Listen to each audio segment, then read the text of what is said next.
वो पहले अपने पैर और जूते को बराबर में रखती है, फिर एक चाकू से अतिरिक्त लंबाई पर निशान लगाती है। इसके बाद चाकू को ठीक उसी निशान पर कसकर टिकाती है और फिर एक ही बार में अपनी उंगलियां काट देती है, क्योंकि तभी वो उस जूते को पहन सकती थी और अपनी सौतेली बहन से प्रिंस से शादी करने का मौका छीन सकती थी। वो प्रिंसेस बनना चाहती थी जिससे सभी लड़कियां जले, मगर एला को बाएं पैर की उंगली काटनी थी, पर गलती से दायां काट बैठी। जब उसकी माँ को यह पता चला तो उसने प्यार से उसका बायां पैर भी काट दिया, लेकिन प्रिंस का दिल जीतने के लिए एला ने एक बार नहीं कई बार अपनी हदें पार की। शुरुआत में वो जैसी दिखती थी, वहाँ से एक्सट्रीम ब्यूटी तक जाने के लिए जो सर्जरी और सेल्फ म्यूटिलेशन की कीमत चुकाई, वो पूरी तरह पागलपन की हद तक पहुँच चुकी थी। एला को लगा ये सब करके वो प्रिंस को अपने वश में कर लेगी, पर अंत में पता चला कि असली क्लाउन तो वो खुद ही बन गई थी। एला, उसकी माँ और बहन एक रॉयल टाउन पहुँचे, क्योंकि वहाँ का एक नोबलमैन जिसकी पत्नी मर चुकी थी अब एक लाइफ पार्टनर चाहता था। एला की माँ भी सालों से विडो थी और अकेलेपन से थक चुकी थी। बातचीत के दौरान दोनों एक दूसरे को पसंद आने लगे। कंफर्म कर लिया नजरों से कि यही है सही इंसान, और उसी दिन दोनों ने वेडिंग कर ली। रात को सेलिब्रेशन केक खाते वक्त वो बुजुर्ग आदमी थोड़ा नॉटी हो गया और सबको हंसाने के लिए एला के चेहरे पर केक फेंक दिया, पर हंसी के बीच वो अचानक सांस नहीं ले पाया। एक छींटा खून उगलते ही वहीं मर गया। एला की माँ सन्न रह गई। शादी के पहले ही दिन उसका पति मर गया। अगले दिन एला नोबलमैन की बेटी जेनी को कंफर्ट देने गई। जेनी ने बताया कि उसके पिता ने एला की माँ से शादी इसलिए की थी क्योंकि उनका परिवार दिवालिया हो चुका था, और अगर एला की माँ के पास थोड़ी बहुत प्रॉपर्टी ना होती तो वो लोग उन्हें घर में घुसने भी न देते। एला ने ये बात अपनी माँ को बताई। माँ सुनकर सीधे जमीन पर गिर पड़ी। वो एक बुजुर्ग विधवा, दो नाकाम बेटियों के साथ मुश्किल से एक अमीर से शादी की, पर अब फिर से गरीब और अकेली रह गई। एला को माँ की हालत देखकर दया आ गई और उसने कहा कि वो खुद किसी रिच मैन से शादी कर लेगी, मगर माँ जानती थी एला के लुक से तो ये सपना अधूरा ही रह जाएगा। तभी पैलेस से एक मैसेंजर आता है जो बताता है कि 4 महीने बाद प्रिंस एक ग्रैंड बॉल रखने वाला है, जहाँ पूरे देश की यंग गर्ल्स शामिल होंगी। इस मौके को हाथ से ना जाने देने के लिए माँ ने अपनी बेटी एनी को एक प्लास्टिक सर्जन के पास ले गई। डॉक्टर ने पहले प्लायर्स से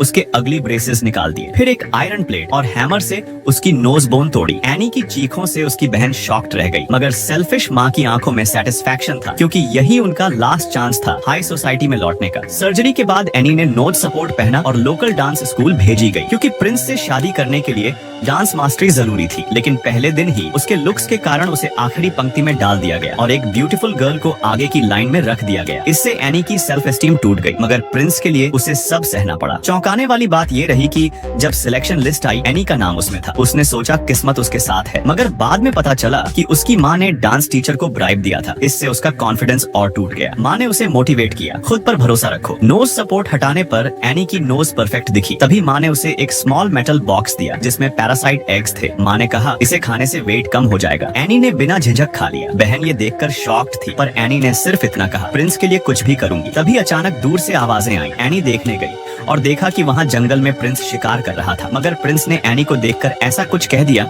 जो एनी को बहुत हर्ट कर गया। अब उसका रिजॉल्व और स्ट्रॉन्ग हो गया। उसे ब्यूटीफुल बनना ही था। इसके लिए उन्होंने पहले उसके सिर को फिक्स किया, फिर फॉल्स आईलैशेस लगाई और एक आयरन हुक से आईलैश स्टिचिंग सर्जरी की। बहुत दर्द हुआ, मगर ब्यूटी की कीमत तो देनी ही थी। इतना सब करने का मकसद बस एक था, प्रिंस की बॉल में शामिल होना और फिर अपर क्लास में शादी कर हाई सोसाइटी में जाना। एनी ने नोज बोन सर्जरी करवाई, पैरासाइट एग्स खाए और अब उसका चेहरा बहुत सुंदर हो चुका था। उसका फिगर भी स्लिम और एलिगेंट बन गया था, मगर उसकी स्टेप सिस्टर को उतनी किस्मत नहीं मिली, क्योंकि एनी ने देख लिया था कि वो एक स्टेबल बॉय के साथ अफेक्शन में थी। माँ को जब पता चला तो गुस्से में उसे मेड बना दिया और कहा कि वो अब कभी प्रिंस की बॉल में नहीं जा सकेगी। स्टेबल बॉय को भी एस्टेट से निकाल दिया गया। एनी को लग रहा था सब उसके फेवर में है, मगर फिर उसके पेट में रह रहे पैरासाइट ने तेजी से असर दिखाना शुरू कर दिया। वो हमेशा भूखी रहती, उसके बाल झड़ने लगे और शरीर बहुत कमजोर हो गया। इसी बीच माँ ने एक गॉर्जियस ड्रेस महंगे दामों में खरीदी, जिसे एनी ने स्टेप सिस्टर की मदद से पहन लिया, मगर पैरासाइट की वजह से उसका चेहरा बीमार दिखने लगा। वो तेजी से दौड़ते हुए विग लेकर आई और उसे जीजाई को पकड़ा दिया, क्योंकि उसे लग रहा था कि इससे कल के ग्रैंड बॉल में जाना और भी आसान हो जाएगा। अब जब एनी ने खुद को आईने में देखा तो उसे लगा जैसे वो सच में कोई परी कथा की सुंदर लड़की बन गई हो। उसने अपने बीते दुखों और तकलीफों को एक पल में सही ठहरा दिया। उसे लगने लगा कि सब कुछ इसी पल के लिए था, मगर उसे क्या पता था कि जिसे वो कमजोर समझ रही थी वही जीजी अब भी चुपचाप बॉल में शामिल होने की तैयारी कर रही थी। जब सब सो रहे थे, रात के अंधेरे में वो धीरे से अलमारी खोलती है और अपनी पुरानी फटी हुई ड्रेस को देखते हुए फिर एक बार ठान लेती है, I will go to the ball no matter what. लेकिन ये सब उसी वक्त एनी ने देख लिया, जो आधी रात को कुछ खाने के लिए किचन जा रही थी। वो बिना कुछ कहे गुस्से में आकर जीजाई की ड्रेस को पूरी तरह से फाड़ देती है और फिर जाकर माँ को सारी बात बता देती है। माँ ने उसे समझाया समझाया कि अब चिंता की कोई बात नहीं, तुम्हारा भविष्य प्रिंस के साथ ही है। ये सुनकर एनी ने राहत की सांस ली और इनविटेशन लेटर को सीने से लगाकर आराम से सो गई। उधर दूसरी ओर जीजे चुपचाप अपने पिता की लाश के पास बैठकर सिसक सिसक कर रो रही थी। वो बहुत टूट चुकी थी, लेकिन तभी एक अजीब सी रोशनी उस पर पड़ती है। उसने जैसे ही ऊपर देखा तो अपनी मर चुकी माँ को पाया, जो उसे सांत्वना दे रही थी। उसी वक्त उसे एहसास होता है कि उसकी फटी हुई ड्रेस पर रेंगते हुए वर्म्स उसे धीरे धीरे सिल और ठीक कर रहे हैं। वो कुछ समझ पाती उससे पहले ही एक चमचमाती ग्लास स्लिपर उसके हाथ में आ जाती है और फिर वही होता है, एक जादुई सा पल शुरू होता है। अब सिंड्रेला की तरह उसकी किस्मत बदलने को तैयार थी। अगले दिन वो चुपचाप बॉल में दाखिल होती है। उधर एनी स्टेज पर नाच रही थी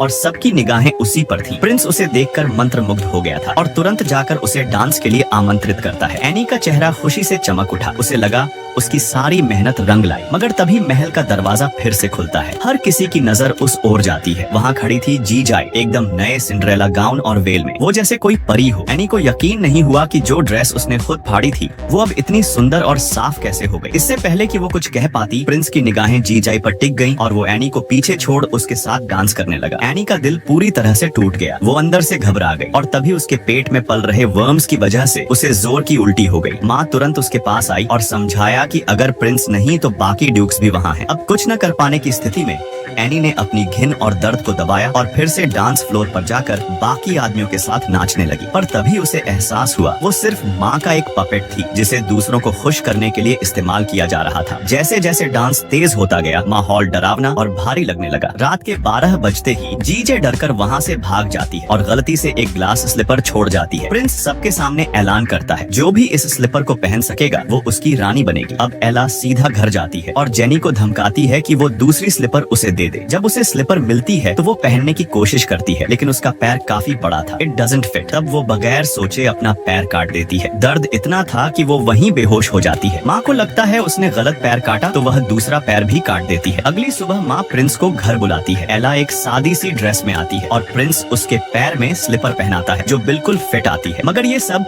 एला के बेहोशी में देखा गया सपना था। असल में उसका पैर बुरी हालत में था, वो चल भी नहीं पा रही थी। उसी वक्त प्रिंस की सर्च टीम वहाँ पहुँचती है। एला अब पागलपन की हालत में घसीटते हुए सीढ़ियाँ उतरती है। उसका ध्यान बस एक ही चीज पर था, दैट स्लीपर। सीढ़ियों से गिरते ही वो इतनी बुरी तरह घायल होती है कि उठ भी नहीं पाती। तभी सामने आती है जेनी, जो प्रिंस से मिलने जा रही थी। एला की हालत देखकर वो सन्न रह जाती है। जेनी, जो जन्म से खूबसूरत थी, वो कभी एला की दीवानगी को नहीं समझ पाई। आखिरकार बेमन से ही सही, जेनी की प्रिंस से शादी हो जाती है, जबकि उसके दिल में तो एक स्टेबल बॉय ही था। प्रिंस को उसका सपना मिल गया और एला उस अंधेपन से कभी बाहर नहीं निकल सकी। उसने समझा कि किसी को पाने के लिए इतना गिर जाना सिर्फ दर्द देता है। उसने फिर खुद को वापस लाने का फैसला किया। वो एंटीडोट पीती है और धीरे धीरे उसके मुंह से वर्म्स बाहर निकलते हैं। बहन उसकी मदद करती है और उन्हें खींचती है, पर कीड़े इतने बड़े हो चुके थे कि एक वर्म ही 10 मीटर लंबा था। बहन ने आधे से ज्यादा कीड़ा बाहर निकाल लिया।